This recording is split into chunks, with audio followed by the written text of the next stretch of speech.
Whether it is a day hike where we're just gone for a few hours, or a camping trip where we're gone for a few days. Anytime we hike up to the top of a mountain and take in that breathtaking view, a couple things usually happen.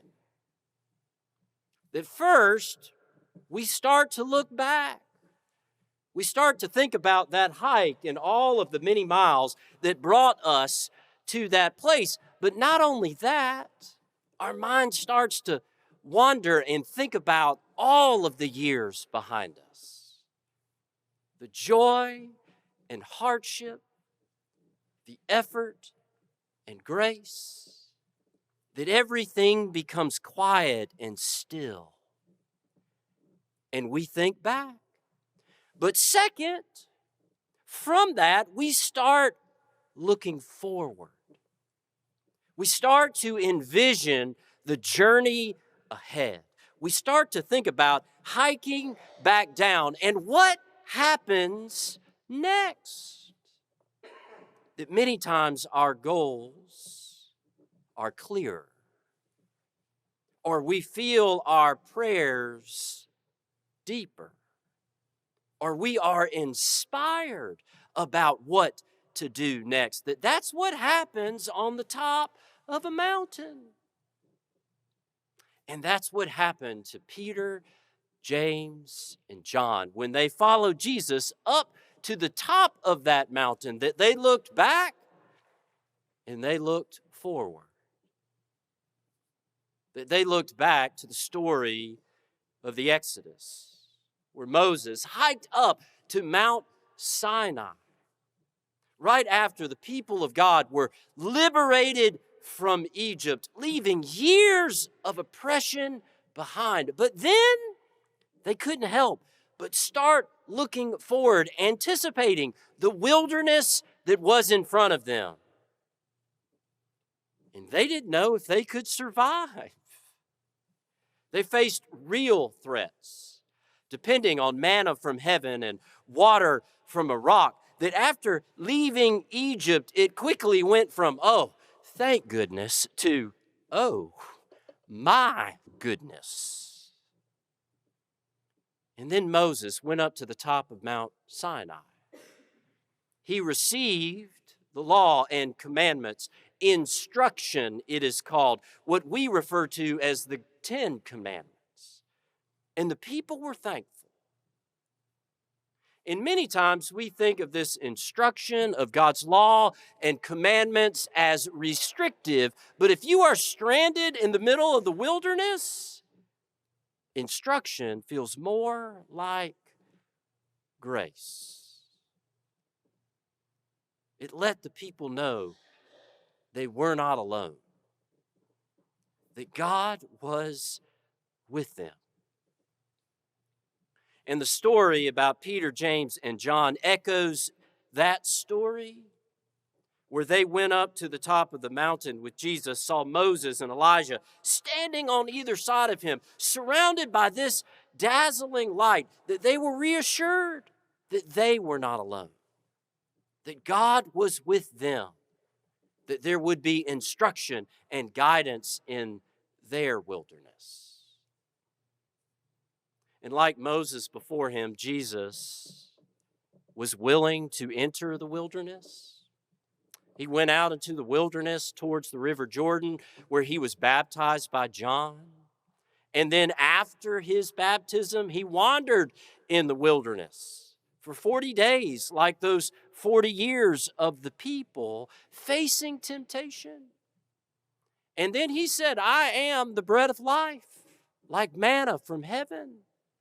I am living water, like water from a rock. There were all these wilderness moments along the way throughout his ministry. So standing there on the top of that mountain, Peter, James, and John said, we need to stay here. Let's build dwelling places right over here. Let's set up camp. This is too good to leave. But Jesus gently said to them, it is time to hike back down, to face all of the uncertainty and unknowns that are ahead. And perhaps we find ourselves in a season of wilderness that in recent years, the world and the church have been in the midst of change. There is the rise of the nones, those who claim no religious affiliation. There are less people attending church. There has been this shift where the church is no longer centered in society, what Bill Leonard calls the sociology of Sunday, where Sunday is no longer a day protected for worship and community. And then we also see other cultural changes, where the church has in many ways lost its trust in the public eye, seen largely as judgmental, anti-science, or closed-minded. And the effects of a global pandemic have contributed to those trends. And then you add to that list divisive politics, the influence of technology, and social upheaval like racism and anti-Semitism. That perhaps we are in a season of wilderness. And like the people in Exodus, we look around and wonder, did we leave Egypt for this? But we can hike up the mountain again today and look out at this view and remember that God is with us and calls us forward. That perhaps we need an Exodus church. When I was growing up, unaware of it at the time, I was given a Paul church for an Exodus world. That years later, talking with my childhood pastor, he said that he looked back on all of those years and studied all of his sermons and realized the majority of them focused on the letters of Paul. And not only that, they looked at the letters from Paul through the lens of the institution of the church, which is not awful. But there is far more in the book of Acts and in Paul's letters than concerns about the institution of the church. Paul did not set out to build the institutional church. In fact, there's a changing religious landscape around Paul. He's constantly learning and adapting, dealing with the change of the church, trying to widen its circle to include Gentiles. That the early church may have been an Exodus church. Several years ago, I was driving around Auburn, and I looked up and I saw this bumper sticker in front of me, and it said, "Not all who wander are lost." And there's a lot of wandering in the wilderness. There is no map to follow. We are depending on manna from heaven and water from a rock. And all of a sudden, as I'm driving along, reading this bumper sticker, this car takes an unexpected turn. And I thought to myself, should I follow him? Does he know something that I don't? Because if you find yourself in the wilderness, it is so comforting to know that not all who wander are lost. One of those wilderness moments for the Apostle Paul is when he was shipwrecked in Acts 27. And Kenda Creasy Dean points out that every time there is a shipwreck, all the passengers cling to pieces of the wreckage to stay afloat. And perhaps that's what Paul and others did, grabbing on to pieces of the ship that had broken off, floating in the water so they could swim safely to the shores of Malta. That they were saved by what was left. And I don't mean to say that the church has completely broken apart, but perhaps it has been battered by the rocks.